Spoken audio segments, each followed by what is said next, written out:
As a teacher, you can add blocks to the sides of your main learning area.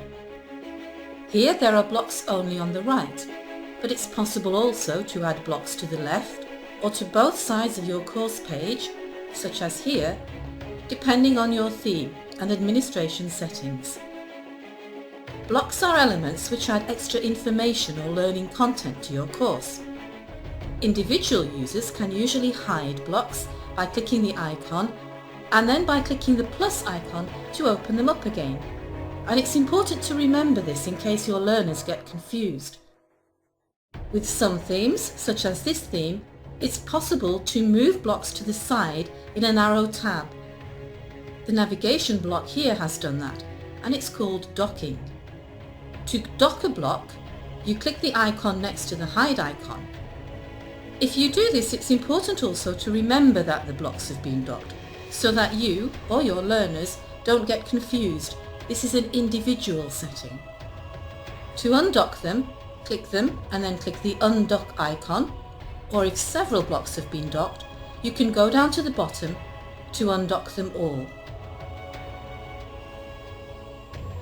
More recent Moodle themes are responsive, and that means that when you have a smaller screen size, when you're looking on a device such as a smartphone or tablet, the blocks are actually moved down to the bottom of the screen, as you can see here.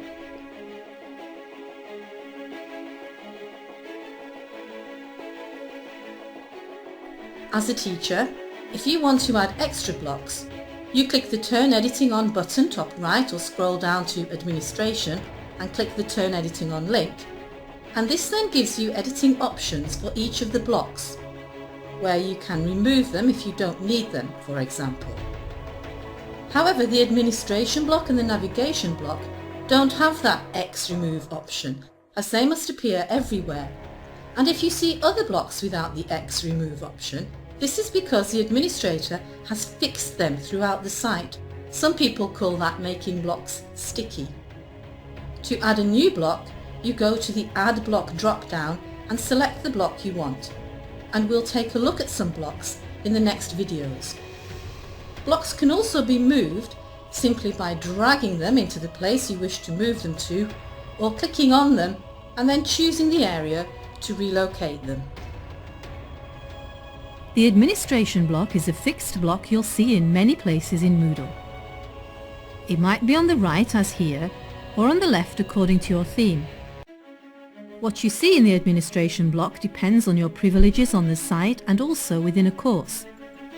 As a regular course teacher within a course, you'll see a course administration link expanding to give you options to help you manage your course. For example, editing the settings, enrollments and grades. We look at these in separate videos. You also have a link to switch your role to a different role, primarily a student or learner as we've called it. Clicking here would then redisplay a course page or activity from the point of view of that role. This is useful as a teacher if you want to check how things work for your students. A student in a course would have a different view of the administration block, as we can see if we go to the Teaching with Moodle course where our user Sam is a student. There she sees a link to her grades and the option to unenroll herself from the course.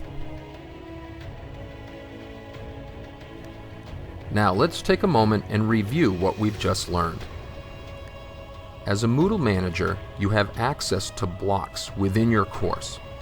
These blocks can add useful links or content to your program. You can add, delete, or edit blocks as you need or require as part of your program. And the administration block contains important links to enable you to access things like course settings, access roles, and the student gradebook.